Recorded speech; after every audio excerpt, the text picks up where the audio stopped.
ओम हरि ओम। वेद प्रेमियों, सुधी श्रोताओं, संप्रति हम ऋग्वेद के प्रथम मंडल के 33वें सूक्त के चौथे मंत्र की व्याख्या में प्रवेश करने जा रहे हैं। यह मंत्र त्रिष्टुप नाम के छंद में निबद्ध है।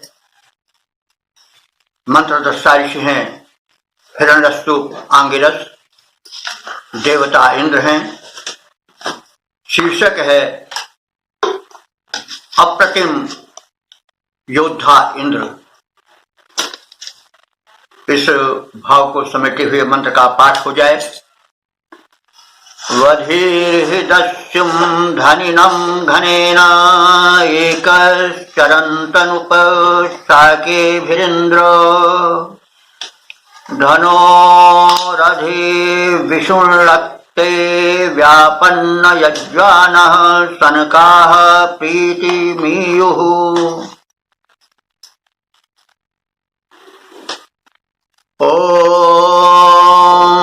वधीर्हि दस्युं धनिनं धनेन एकश्चरन्नुपशाकेभिरिन्द्र धनोरधि विषुण्लक्ते व्यापन्न यज्वानः सनकाः प्रीतिमीयुः। शब्दार्थ जाने। अप्रतिहत इंद्र के हम पराक्रम का बोध करें। इंद्र, हे इंद्र, उपशाके भी, उपशाके भी माने शक्तिशाली सैनिकों मरुताज के होते हुए भी। उप माने समीप, शाके भी माने सशक्तों के होते हुए भी। तो मरुताज शक्तिशाली सेनापति सहायक हैं इंद्र के। वे वृत्तासुर से युद्ध के समय इंद्र के साथ थे।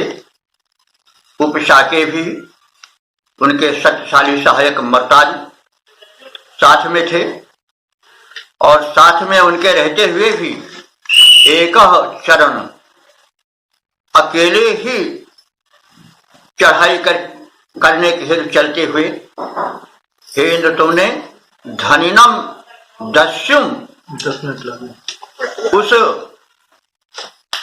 धनी बने हुए दस्यु को, डाकू को। दस्यु कौन? यहां पर आया है वृत्तासुर के लिए। तो वृत्तासुर को दस्यु बताया गया है, डाकू, डकैत। धनिनम, डकैत के पास अपना धन नहीं होता, वो दूसरे के धन को छीन करके अपने पास रखता है, इसलिए वो निंद है। जो उपार्जन द्वारा धन प्राप्त करता है वो महान होता है, लेकिन जो डकैत बन करके, लूट करके, घूस आदि लेकर के उत्कोच से धन एकत्र करता है और इस प्रकार से या ठग करके धन एकत्र करता है, वो डकैत है, वो दस्यु है। तो इसीलिए वो निंद है। तो यहां पर जो कहा जा रहा है वृत्तासुर को कि वो धनी है लेकिन दस्यु है, तो लूटपाट कर धन एकत्र करने वाले धनी बने हुए उस वृत्तासुर को घनेन बधी ही, तुमने, घनेन माने वज्र द्वारा, घन वज्र को कहते हैं। आज भी घन शब्द चलता है, लोहार का घन होता है, प्रहार करता है, लेकिन यहां पर घन वज्र के अर्थ में है। तो घनेन बधी, तुमने वज्र द्वारा उसका वध कर डाला। किसका? वृत्तासुर का। और धनोह अधि विश्रुक वि आयन। तो अब वृत्तासुर के सहायक भी थे, तो वे भी दौड़े वृत्तासुर के वध के पश्चात। तो इस अर्थ में इस घटना को रूपायित करते हुए ऋषि कह रहा है कि धनोह अधि, धन जो है वो धनु ही से धनोह बना है। धनोह माने धनुष के, अधि माने पास, संपर्क में या उसके नीचे। तो जो वृत्तासुर के अनुचर सहायक सैनिक थे वो तुम्हारे धनोह प्रचंड धनुष के समीप आए। इसलिए आए कि मानो वे निष्णुक नष्ट हो जाने की इच्छा से आए और इसीलिए वो तुम पर चढ़ाई की। वे जानते थे कि हम तुमसे नहीं जीत पाएंगे, लेकिन वो मानो तुमसे युद्ध करके, तुम पर चढ़ाई करके अपनी मुक्ति चाह रहे हैं। और वे सब आयन माने आगे, धनुष के आदि, समीप, निःशुल्क माने मानो अपने बल के लिए। तो वे सब जो वृत्तासुर के अनुचर थे, वृत्तासुर के वध के पश्चात तुम्हारे धन के निकट इसलिए आ गए कि मानो वे चाह रहे हो कि तुम्हारे द्वारा उनका विनाश हो। अयज्वाना शनका, वे सब जो वृत्तासुर के अनुयायी थे वो अयज्वाना, अयज्वाना माने यज्ञ ना करने वाले थे। यज्ञ माने पुण्य कार्य, वे पुण्य कार्य करने वाले नहीं थे। और सनका माने वो एक उनकी जात समझ लो कि वे वो सनक नामधारी, वे जो वृत्तासुर के सहायक थे, अनुचर थे, सैनिक थे, वो प्रेतिम युह मानो मरण के लिए ही गए। तो मतलब यह है कि युद्धस्थल पर हे इंद्र, तुमने तमाम मरुत आदि अपने सैनिक सहायकों के होते हुए भी अकेले ही उस डकैत चोर वृत्तासुर का वध कर डाला।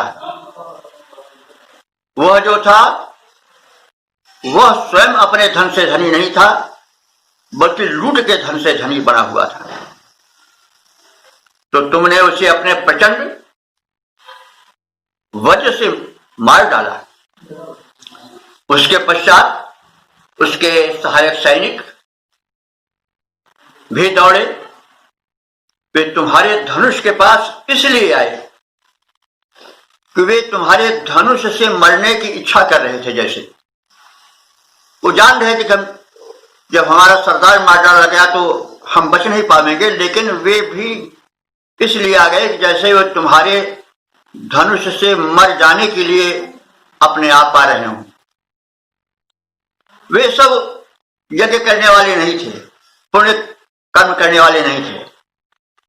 उनको एक सनक थी, वो सनक नाम से संबोधित किए जाने वाले सैनिक थे।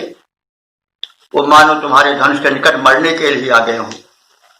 तो इस अर्थ को देख करके हमें मानस के वे प्रसंग याद आ जाते हैं जिसमें रावण आदि ने राक्षसों ने सोचा कि भजन हो ही नहीं तामस देहा, मन कर्म वचन मंद दृढ़ेहा, जौ रघुवंश लीन है अवतारा, भव भंजन खंडन मही भारा, तो मैं जाय बैर हठ करी हो, प्रभु सरसों भव सागर तरी हो। क्योंकि भजन हो ही नहीं तामस देहा, इस तामसी शरीर से भजन तो हो नहीं सकता है। तो अब चाह करके उन परमात्मा के हाथों से मारे जाकर के हम सुगति प्राप्त करें। तो यहां भी कुछ वैसे ही प्रतीत हो रहा है कि वे जो सनक में भरे हुए वृत्तासुर के सहायक थे, सैनिक थे, वे जान लिए कि जब हमारा सरदार मार डाला गया तो हम उसके धनुष के पास क्यों जाएं?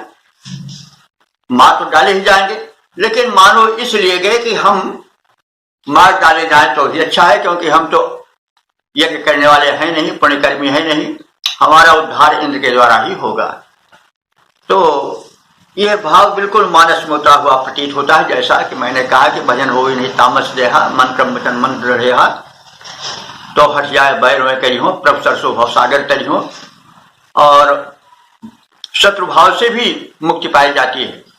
कंसादि रावण आदि जो है वो शत्रु भाव से ही मुक्ति पाए, क्योंकि जो प्रभु का स्मरण है वो शत्रु होने पर भी होता रहता है। जब शत्रु भाव रहता है तो बार बार उसका ध्यान आता जाए, वो चढ़ाई करेगा, वो हमला करेगा, मतलब ध्यान होता है प्रभु का। तो प्रभु का ध्यान होना ही काफी है, उसका ध्यान ही उसको मुक्ति दे देता है। वो ध्यान भले ही शत्रु भाव से, बाद में इस भाव की भी, शत्रु भाव की भक्ति का भी निरूपण बाद में हुआ है तमाम धर्म ग्रंथों में। तो ये भाव है। तो यहां पर शत्रु भाव से भक्ति का एक स्वरूप झलकता है। वेद में केवल एक झलक दिखाई जाती है, विस्तार बाद में उसी के आधार पर अन्य ग्रंथों में हुआ है। हमारे कहने का यह आशय है। तो ज्यादातर तो लोग जानते हैं कि इंद्र वज्रधारी है, लेकिन इंद्र धनुष भी धारण करता है। जैसे हम देखते हैं एक बड़ा लंबा, जब वर्षा समाप्त होने वाली होती है, बादल छटने वाले होते हैं, तो बादल की हल्की परत पर एक बड़ा लंबा चौड़ा इस स्थिति से उस स्थिति तक फैला हुआ धनुष बन जाता है। उसको लोग इंद्र धनुष कहते भी हैं, रेनबो अंग्रेजी में से कहते हैं इंद्र धनुष। और इंद्र धनुष वर्षा का के अंत के, वृक्ष के अंत का प्रतीक भी होता है। यानी इंद्र धनुष उगाता है तो उसके उगने के बाद वर्षा का अवकाश कम रह जाता है। तो कहने के तात्पर्य है कि वृत्तासुर का संहार हुआ, वो सरदार था, उसके पश्चात उसके सैनिक भी दौड़े इंद्र से युद्ध करने, लेकिन वे समझ गए थे कि हम अब जा रहे हैं तो मरने के लिए जा रहे हैं और अयज्ञन हैं, यज्ञ करने वाले नहीं है, तो अच्छा है कि मर करके ही गति प्राप्त करें। तो यह भाव हमें इस रूप से लेना चाहिए। और इन मंत्रों में जो विकसित हुए हैं धर्म वेद के आधार पर, उनसे भी संबंध जोड़ा जा सकता है, क्योंकि जो कुछ है भारतीय संस्कृति में और अन्य संस्कृतियों में भी, वो सब वेद ही का प्रसाद है, चारों ओर वितरित हुआ। हमें इस बात का ध्यान रखना चाहिए। कभी कभी कुछ लोग इस बात पर आ जाते हैं कि अरे हम दूसरे से तुलना क्यों करें, यह बात नहीं। ये वेद की श्रेष्ठता जो करता है कि वेद ही के जो अर्थ है वो भले ही आभास रूप में हो, भले ही हल्की झलक के रूप में है, लेकिन वही विकसित हुए हैं बाद में। तो इसलिए हम इसको थोड़ा विस्तार करते इसलिए चलते हैं कि जो कभी कभी भ्रांतियां हो जाती हैं किसी कारण से, वे रह न जाए। यदि किसी को प्रश्न करने की इच्छा हो, जानने की, तो तब खुले दिल से पूछ सकता है। और ये तो परस्पर संपर्क और व्यवहार से ही संभव हो पाएगा। हम सबका उद्देश्य यह नहीं है कि हम ये दिखाने के देखिए वेद मंत्र की व्याख्या कर रहे हैं। हमारा उद्देश्य है कि पवित्र वेद मंत्र का चारों ओर प्रचार हो, उसका अर्थ सुबोध हो, सुगम। तो इस दृष्टिकोण से हम हो सकता है कभी कभी अधिक कह जाते हो, लेकिन कहते हैं तो इसलिए कि वो आशय अधिक स्पष्ट हो जाए। तो हम इसका छंदोबद्ध रूप भी देख लें। हे इंद्र बड़े बलशाली हो, हे इंद्र बड़े बलशाली हो, एकाकी ही रहकर तुमने बलवान वृत्र का नाश किया, बलवान वृत्र का नाश किया। यद्यपि थे साथ अनेक वीर विक्रमशाली, पर कहीं न उनके बल विक्रम का तुमने है आश किया। बध वृत्त का हुआ तब उसके अनुचर दौड़े तुमसे संग्राम लगे करने होता प्रतीत, ज्यों अभिलाषी होकर आए हों तेरे प्रचंड धन से मरने। वे पुण्य यज्ञ शुभ कर्म शून्य, वे पुण्य यज्ञ शुभ कर्म शून्य, दानव अनंत मर गए तुम्हारे हाथों से, उनका बल सकल विनाश किया, उनका बल सकल विनाश किया। हे इंद्र बड़े बलशाली हो, एकाकी ही रहकर तुमने बलवान वृत्त का नाश किया, बलवान वृत्त का नाश किया। ओम हरि ओम। वेद प्रेमियों, सुधी श्रोताओं, सौभाग्य का विषय है कि हम ईश्वर की वाणी वेद में ऋग्वेद के प्रथम मंडल के 33वें सूक्त के 5वें मंत्र की व्याख्या में प्रवेश करने जा रहे हैं। यह मंत्र त्रिष्टुप छंद में निबद्ध है। मंत्र दृष्टा ऋषि हैं हिरण्यस्तूप आंगिरस, देवता हैं इंद्र, विषय है अधर्मियों का संहारक इंद्र। तो थोड़ा हम मंत्र की व्याख्या की भूमिका समझ लें। इंद्र और वृत्रासुर, ये दो परस्पर विरोधी शक्तियां हैं। यह इस द्वंद्वमयी सृष्टि में आदिकाल से लेकर के अद्यावत, संभवतः आगे भी, दो विरोधी शक्तियां परस्पर संघर्षरत होकर देखी जाती है। इनका संघर्ष शाश्वत है। यह सतयुग में यानी वेद के रचना काल में, वैदिक युग में इंद्र और वृत्रासुर के रूप में, त्रेता में राम रावण के रूप में, द्वापर में कृष्ण कंस के रूप में, और संप्रति परस्पर विरोधी विचारों और दलों के रूप में सक्रिय दिखाई देती। एक पक्ष धर्म का पक्ष होता है, न्याय का पक्ष होता है, जो सृष्टि में सत्व गुण का, इसमें ज्ञान का, सद्भाव का प्रचार करना चाहता है। और एक दल उसके विरोध में अधर्म का, उत्पीड़न का, अन्याय का समर्थन करता चलता है और उसी में सुख देखता है। तो इन शक्तियों का संघर्ष, जैसा भी कहा गया है, सतयुग में इंद्र के रूप में, उसके सहायक अन्य मरुत वरुणादि देवों के रूप में, और वृत्रासुर जो है वह असुर शक्ति, जो अंधेर फैलाता है, उत्पीड़न फैलाता है, उसके भी सहायक देखे जाते हैं। उनका भी वर्णन किया गया है कि परस्पर विरोधी धाराएं हैं, जो किसी न किसी रूप में सदैव सक्रिय रहती है।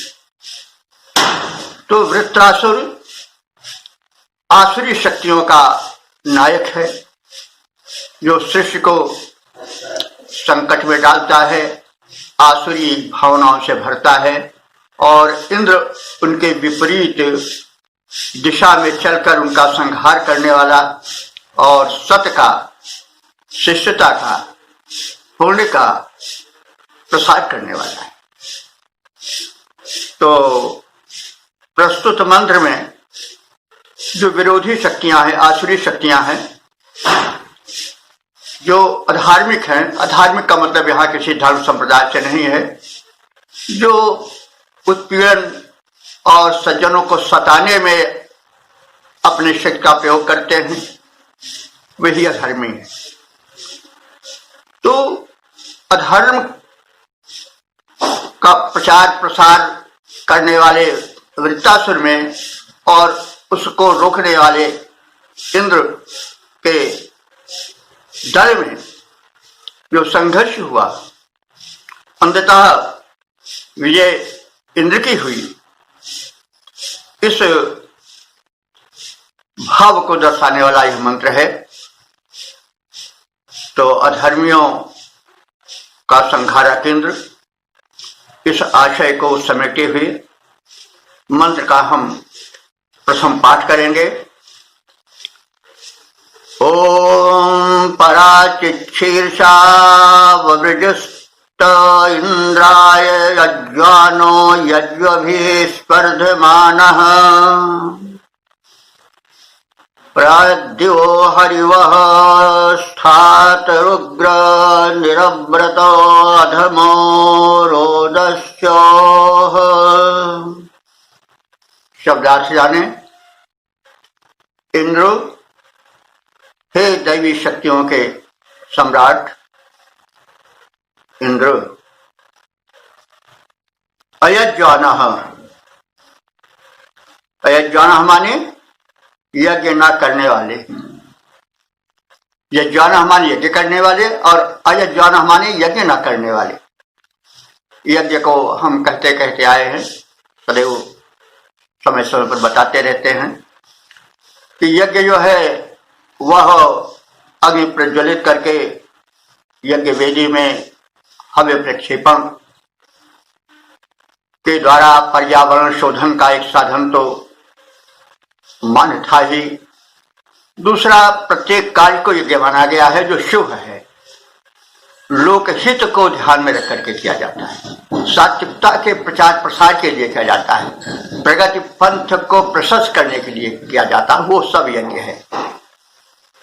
तो इस प्रकार से जो अयज्वान थे, माने यज्ञ के विरोधी थे, आज भी लोग हैं, अरे भाई अच्छा करने से कुछ होता नहीं, दुनिया में बुरे करने वाले ही बढ़ते, ये भ्रांत धारणा आज भी वैसे, वे भी असुर पंथ में माने जाने चाहिए।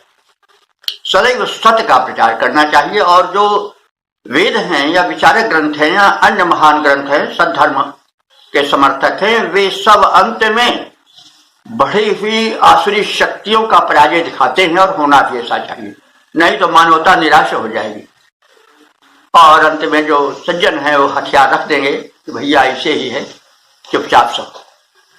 तो ये तो है नहीं, जो अत्याचार करता है उससे कम दोषी नहीं है जो अत्याचार सहता है। तो कहने का मतलब यह है कि जो अयज्वान हैं, जो शुभ कर्म करने वाले, यज्ञ कर्म करने वाले लोग नहीं हैं, वे जो हैं वो सब वृत्तासुर के पक्ष वाले हैं, दुष्टों के पक्ष वाले हैं।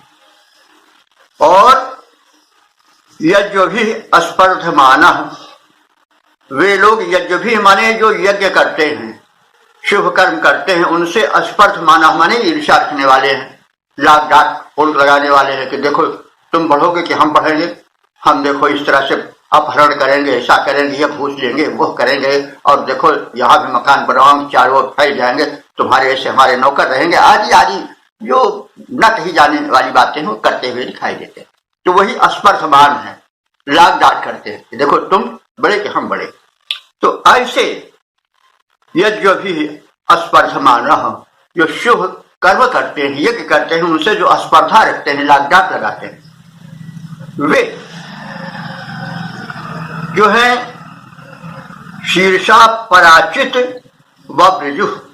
शीर्षा पराचित माने सिर को घुमा करके, शीर्ष माने सिर और पराचित माने घुमा करके क्या किए, मतलब वह वृजु पलायन कर गए, भाग खड़े हुए, तो सिर घुमाकर भाग खड़ा होने का मतलब क्या हुआ कि पीठ दिखा करके भागना। पराजित व्यक्ति पीठ दिखा करके भागता है ना।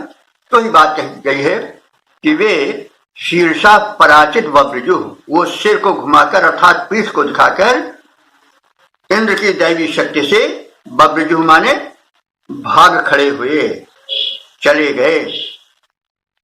और आगे क्या हुआ कि हे हरिवह, हे हरि नाम के अश्वों के स्वामी इंद्र, अस्थाता, अस्थाता माने टिके रहने वाले। वे दुष्ट तो पराजित होकर के भाग गए, लेकिन तुम अस्थाता माने टिके रह गए। अस्थाता है ना, अस्थाता। और उग्र, तुम उग्र रहे। उग्र माने ऐसी आसुरी शक्तियों के विरुद्ध सदैव प्रचंड रूप दिखाते रहे। तो आसुरी शक्तियों के सामने प्रचंड होना पड़ता है, इसीलिए जो नायक होता है वो प्रचंड ही होता है, हमेशा नहीं प्रचंड रहता है। लेकिन जब आसुरी शक्ति से सामना करना पड़ेगा तो फिर ये थोड़े कि जो एक गाल में एक चपट लगावे उसके आगे दूसरा भी गाल कर दो, फिर भैया बताओ तीसरा गाल कहां से लाओगे। तो ये कहने का मतलब जो महापुरुष होते हैं वे सदैव नम्र भी होते हैं और प्रचंड भी होते हैं, क्योंकि जब तक प्रचंडता नहीं आवेगी तब तक आसुरी शक्ति थर्राएगी कैसे, भगेगी कैसे। तो इंद्र में ये सब गुण हैं, इसलिए कहा गया है कि हे हरिवह, हे हरि नाम के वेगशाली अश्वों के स्वामी, तुम अस्थाता माने युद्ध में टिके रहने वाले हो और उग्र हो, प्रचंड बन जाने वाले हो। यत दिवाह रोदस्यो अव्रतान निह प्रअधमः, तुमने दिवाह माने द्युलोक से और रोदसी माने पृथ्वी और अंतरिक्ष से। रोदसी एक शब्द है, रोदसी में अंतरिक्ष और पृथ्वी दोनों आ जाते हैं। दोनों अर्थ इसमें है। रोदसी कह दिया जाए इसका मतलब हुआ कि अंतरिक्ष और पृथ्वी, आकाश और भूतल। तो तुमने अंतरिक्ष से भी और पृथ्वी से भी अव्रतान, अव्रतान माने जो व्रत के, नियम के, धर्म के, सद्भाव के पालक नहीं थे, तदनुसार चलने वाले नहीं थे, अव्रती थे, नियमों का, सदनियमों का उल्लंघन करने वाले थे, उनको निह प्रअधमा, उनको तुमने मारकर खदेड़ दिया, भगा दिया।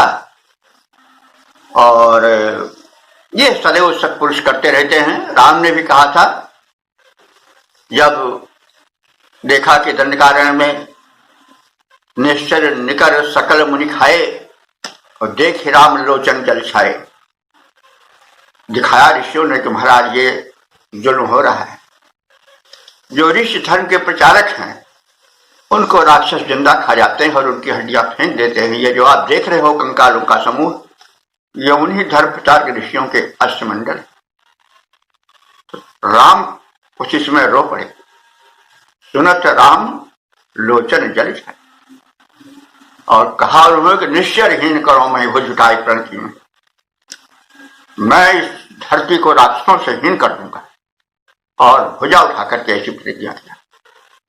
और यही नहीं, सकल मुनि के आश्रम जाय जाय सुख दीन, सभी ऋषियों के आश्रमों में गए और कहा आप अधीर मत हो,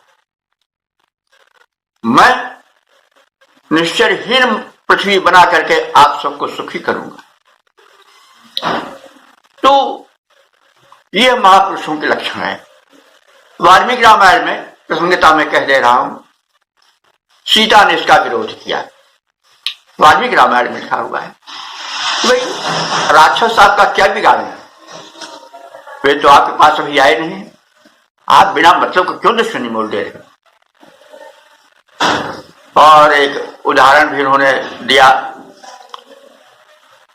कि एक ऐसे मुनि थे जिनको कि पतित करने के लिए किसी ने तलवार दे दिया, चमचमाती हुई।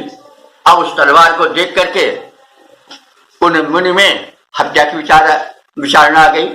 दौड़ा दौड़ा करके निरपराध पशुओं को मारने लगे। तो सीता ने इसको इसलिए बताया कि आप तो मुनि वेश धारण करके आए हो, साधु बन करके आए हो, तपस्वी बनकर आए हो, धनुष लाए, यही गलती की है। क्योंकि जब हाथ में हथियार होता है तो उसको चलाने की इच्छा होती है। तो आप तो हिंसाधारी हो, साधु हो, यहाँ क्यों ये सब लाए हो भाई? हमारे मत से तो ठीक नहीं। जिस पर राम ने उत्तर दिया कि देखो, मैं जन्मता क्षत्रिय हूं, मेरी प्रति क्षत्रिय की है। और क्षत्रिय कौन होता है? क्षत किल त्राय तो, जो क्षत से, विनाश से रक्षा करे वही क्षत्रिय, वही सिपाही है, वही सैनिक है। तो मैं क्षत्रिय हूं जन्मता, और मैं अस्त्र को छोड़ नहीं सकता हूं, और इस अस्त्र से मैं संहार करूंगा। क्षत्रिय धारते चापुम नाथ शब्दों हवेदी। क्षत्रिय धनुष धारण करता है इसलिए कि कहीं आर्त शब्द न हो, कहीं निरीहों की, सताए जाने वालों की चीत्कार न सुनाई पड़े। अस्त्र वो इसलिए धारण करता है। तो मैंने अस्त्र इसलिए धारण किया है। मैं मूलतः क्षत्रिय हूं, संरक्षक हूं, और मैं अपने मूल धर्म को नहीं भुला सकता हूं। तो यह इसलिए कहा गया कि जो महापुरुष होते हैं वे चाहे इंद्र रूप में रहे हों, चाहे राम रूप में रहे हों, चाहे कृष्ण रूप में रहे हों, या अन्य किसी रूप में रहे हों, वे सदैव, जिसको कहते हैं पंगा लेना, वे दुष्टों से पंगा लेते रहते हैं। किसी अपने लिए नहीं, समाज के लिए। यही सबसे बड़ी चीज। अपने लिए पंगा लेना तो कोई बड़ी चीज नहीं है। अपने लिए तो सभी पशु पक्षी सभी अपनी रक्षा के लिए दौड़ते हैं, कभी आक्रामक बन जाते हैं, कभी भागते हैं। लेकिन महापुरुष का ही लक्षण है कि वह अपने लिए नहीं, दूसरों के लिए जीता है, समाज के लिए जीता है। तो कहने का यह मतलब हुआ कि हम इस प्रसंग को इस रूप में समझें। इंद्र ने दुष्टों को खदेड़ा, जो शुभ कर्मी नहीं थे उनको पछाड़ा और उनका संहार किया, और व्रतहीनों को धरती से भगा दिया, अंतरिक्ष में भी उन्हें नहीं रहने दिया। इस प्रकार से उनका पूर्ण सफाया कर दिया इंद्र ने वृत्रासुर के सैनिकों का, सहायकों का। तो इस मंत्र द्वारा एक शासक वर्ग, सद्धर्म प्रचारक के उत्तरदायित्व का निर्वहन किया गया है, प्रदर्शन किया गया है। अब हम इसके सपाट अर्थ को भी एक बार देख लें। हे इंद्र, यज्ञ न करने वाले हमारे धर्म विरोधी शत्रु, जो याजकों सत्कर्मियों से द्वेष रखते थे, तुम्हारे आतंक के कारण पीठ दिखाकर दूर भाग खड़े हुए हैं। हे हरिनाम वाले अश्वों के साथ रहकर युद्ध में डटे रहने वाले उग्रवीर इंद्र, तुमने द्विलोक, अंतरिक्ष लोक और पृथ्वी लोक से धर्महीन अत्याचारियों का, व्रतहीन दुष्टों का सफाया कर दिया है। तो इस मंत्र के छंदोबद्ध रूप को ही देख लें। जो यज्ञ विरोधी, हम याज्ञ जन से थे द्वेष भाव रखते, वे पीठ दिखाकर भाग गए जो हमसे अस्पर्धा करते। हे अश्व विजेता, समरांगण में टिकने वाले, हे उग्रवीर, तीनों लोकों से भगा दिया।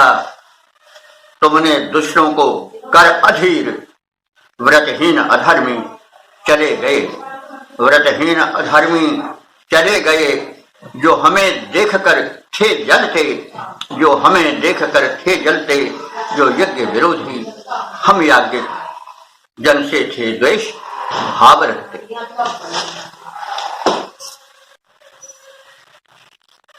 ओम हरि ओम। वेद प्रेमियों, सुधी श्रोताओं, संप्रति हम सब ऋग्वेद के प्रथम मंडल के 33वें सूक्त के छठे मंत्र की व्याख्या में प्रवेश करने जा रहे हैं। यह मंत्र त्रिष्टुप नाम के छंद में निबद्ध है। मंत्र द्रष्टार्ष हैं हिरण्यस्तु, आंगिरस और देवता है इंद्र। मंत्र का शीर्षक है इंद्र विरोधियों की पराजय और पतन। तो अब हम इस से संबंधित मंत्र का प्रथम पाठ करेंगे।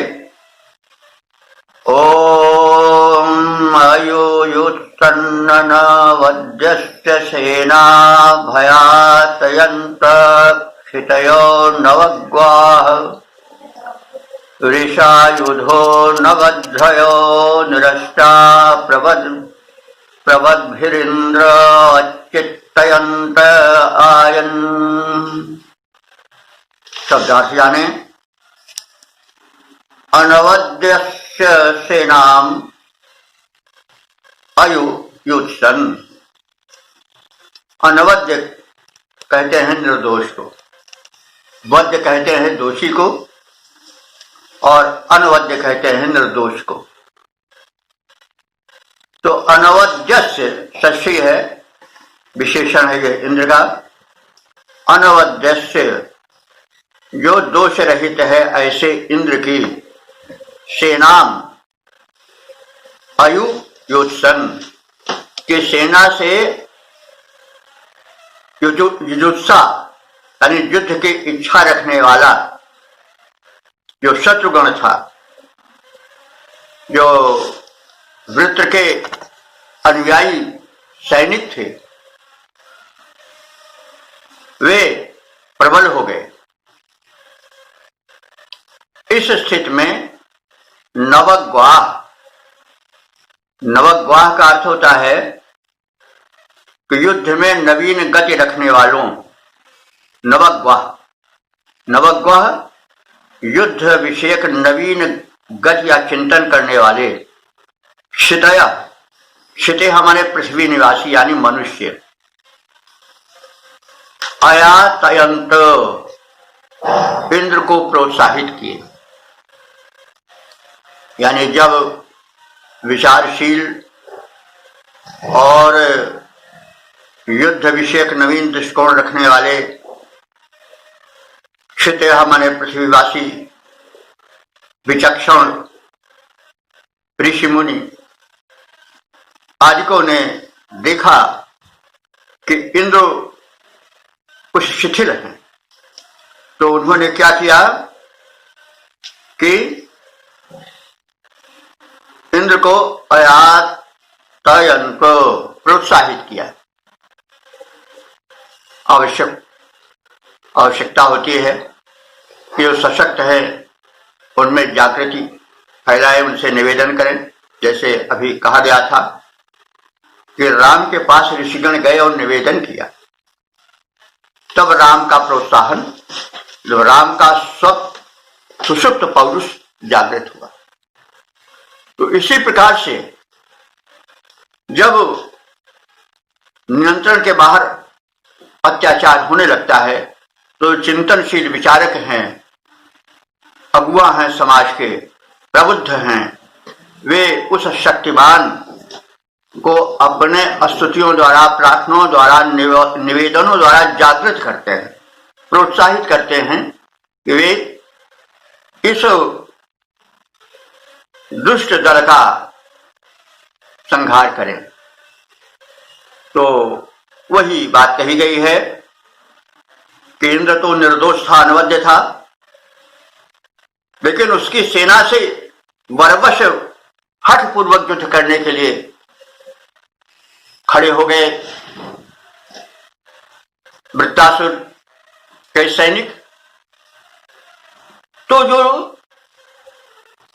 जागृत थे, जो प्रगतिशील विचारधारा वाले जागरूक ऋषि मुनि विचारक थे, उन्होंने इंद्र से प्रार्थना किया, निवेदन किया।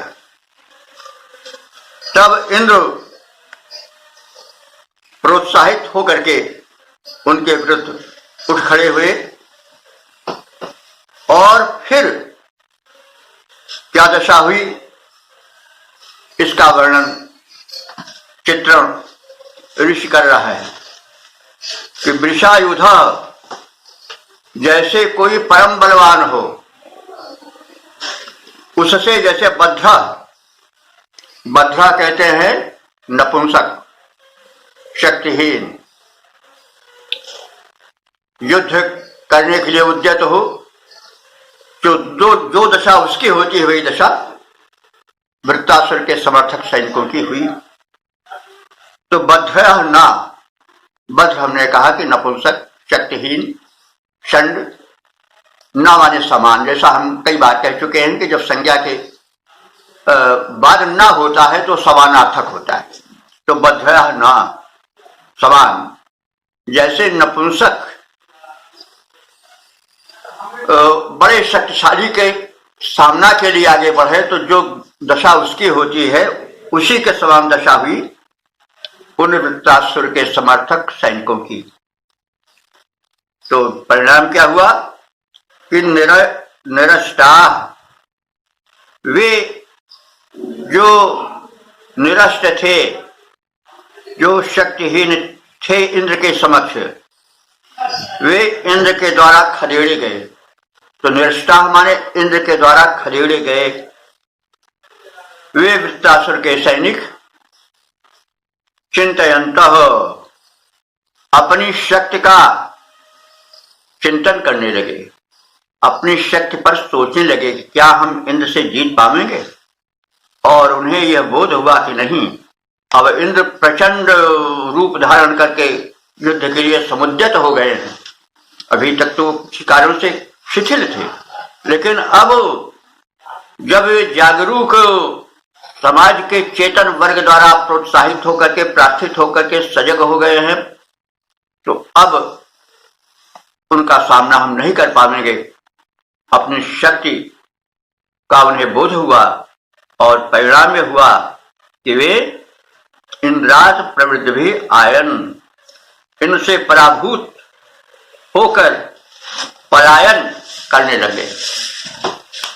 तो इसका हम भावार्थ इस प्रकार से देख लें, शत्रुओं ने निर्दोष इंद्र की सेना से युद्ध की इच्छा की। युद्ध में नवीन गति रखने वाले जागरूक विचारकों ने, ऋषियों मुनियों ने इंद्र को युद्धार्थ प्रोत्साहित किया। बलिष्ठ शूरवीर से युद्ध करने पर जो गति नपुंसक शक्तिहीन की होती है, कुछ वैसी ही दशा उन पराजितों, भगेड़ों, दुष्ट दानवों की हो गई। वे इंद्र से पराजित होकर दूर पलायन कर गए। तो इसलिए समाज के संरक्षण के लिए सामान्य जनों का, प्रमुख जनों का कर्तव्य है कि वे जो शक्तिमान हैं, सच्चरित्र हैं, उनके बल को जगाएं और दुष्टों को मार भगाएं। समाज में चाहे जो युग रहा हो, दो विरोधी शक्तियां सदैव सक्रिय रही हैं। देव और दानव सदैव रहे हैं। इंद्र और वृत्तासुर सतयुग ही में नहीं, त्रेता में भी आए, राम और रावण के रूप में, द्वापर में कृष्ण और कंस के रूप में आए, और प्रत्येक युग में कुछ इन्हीं रूपों में दो विरोधी शक्तियों में, कु और सु में, सद्धर्मी और विधर्मी में युद्ध होते आते रहे हैं। उसमें जो जागरूक, जो प्रबुद्ध वर्ग है, उसकी अपनी भूमिका होती है। वे सशक्त क्षत्रिय प्राकृतिक लोगों को प्रबुद्ध करें, उन्हें दुष्टों की संहारकता की ओर प्रवृत्त करें।